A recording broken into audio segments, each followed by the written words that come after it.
एकता मंच के प्रदेश संयोजक आदरणीय प्रदीप कुमार पप्पू जी, साथ में शिक्षकों के पुराने अनुभवी नेता आनंद कौशल जी और तमाम ये शिक्षक एकता मंच के प्रदेश स्तरीय जिला स्तरीय नेतागण हैं। आज लगभग सुनवाई 14 मार्च को देश के माननीय सर्वोच्च न्यायालय के अधिवक्ता DS नायडू, विद्वान अधिवक्ता अनिमेश कुमार के द्वारा माननीय उच्च न्यायालय पटना में शिक्षकों के पक्ष को मजबूती से रखा गया। फर्स्ट हाफ में लगभग 1.5 से पौने 2 घंटा और सेकेंड हाफ में भी लगभग 1 घंटा से ऊपर का दलील शिक्षकों के पक्ष में मजबूती से रखा गया विद्वान अधिवक्ता वरिष्ठ अधिवक्ता DS नायडू के द्वारा। तो हम जानना चाहेंगे प्रदेश एकता मंच के प्रदेश संयोजक आदरणीय प्रदीप कुमार पप्पू जी। सर्वप्रथम बिहार के तमाम शिक्षकों को बिहार शिक्षक एकता मंच की ओर से प्रणाम। साथियों, आप जानते हैं कि माननीय उच्च न्यायालय पटना में 13 तारीख को प्रस्तावित सुनवाई थी सक्षमता परीक्षा को लेकर, जो सुनवाई 14 को प्रस्तावित हो गया और सुनवाई भी आज हुई है। और शिक्षकों के पक्ष रखने के लिए हम लोगों ने सुप्रीम कोर्ट के वरिष्ठ अधिवक्ता DS नायडू, विद्वान अधिवक्ता अनिमेश कुमार समेत उच्च न्यायालय के वरिष्ठ अधिवक्ता विद्वान अधिवक्ता दर्जन भर थे। और उन्होंने जो देश के बड़ी अदालत से आए थे सुप्रीम कोर्ट के अधिवक्ता ने, उन्होंने शिक्षकों की बेहतर तरीक़ों से न्यायालय में पक्ष रखा और न्यायालय को बताने का काम किया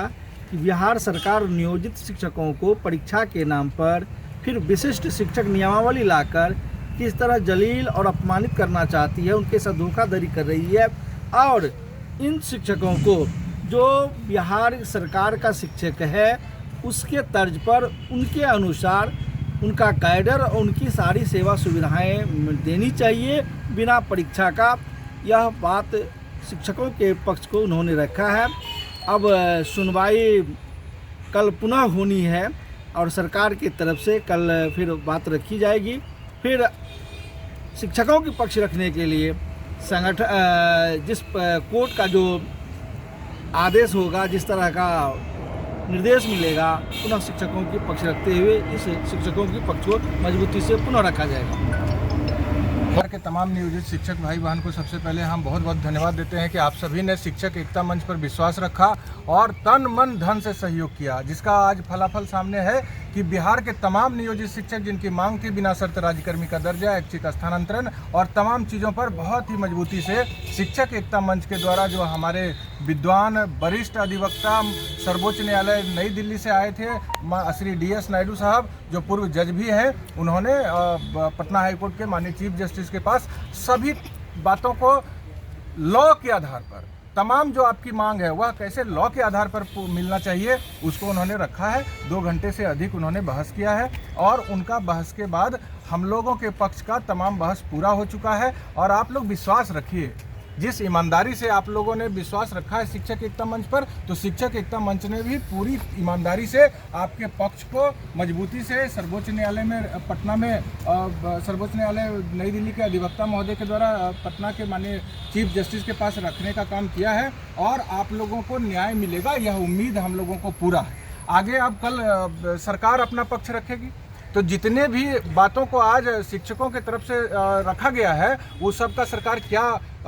खंडन करती है, इसको हम लोग कल वहाँ उपस्थित रहेंगे और देखेंगे। कहीं से भी बहुत चिंता का बात नहीं है। हम लोगों ने न्यायालय में जो ईमानदारी से संघर्ष करने का बीड़ा उठाया था और बिहार के तमाम आप नियोजित शिक्षकों ने जो साथ दिया, उसका फलाफल है कि आज हम लोगों ने बढ़िया न्यायिक संघर्ष को पूर्ण करने का बढ़िया से काम कर लिया है और कल सरकार रखेगी, कोई चिंता का बात नहीं। जो भी लॉ आपके तरफ से पेश किया गया है, जो भी तथ्य आपके तरफ से पेश किया गया है, उसका कहीं से कोई काट निकाला नहीं जा सकता है। क्योंकि जो चीफ जस्टिस थे वो हम आपके अधिवक्ता DS नायडू साहब से बराबर क्रॉस क्वेश्चन कर रहे थे और इन्होंने सभी क्वेश्चन का जवाब लॉ के आधार पर दिया है, तथ्य के आधार पर दिया है, एविडेंस के आधार पर दिया है और सारा सुप्रीम कोर्ट का जो जजमेंट आपके फेवर में था उसको भी चीफ जस्टिस साहब को उन्होंने उपलब्ध करा दिया है और बहस भी किया। इसलिए आप लोग धैर्य से रहिए, कहीं कोई विशेष चिंता का बात नहीं, लेकिन आप सभी के समर्थन, साथ और सहयोग से ही यह मजबूती से नया न्यायिक संघर्ष को शिक्षक एकता मंच के संयोजक आदरणीय प्रदीप कुमार के पप्पू के नेतृत्व में हम लोगों ने आज पूरा किया है। कल सरकार का भी पक्ष सुनेंगे, फिर आपको जानकारी देंगे। बहुत बहुत धन्यवाद।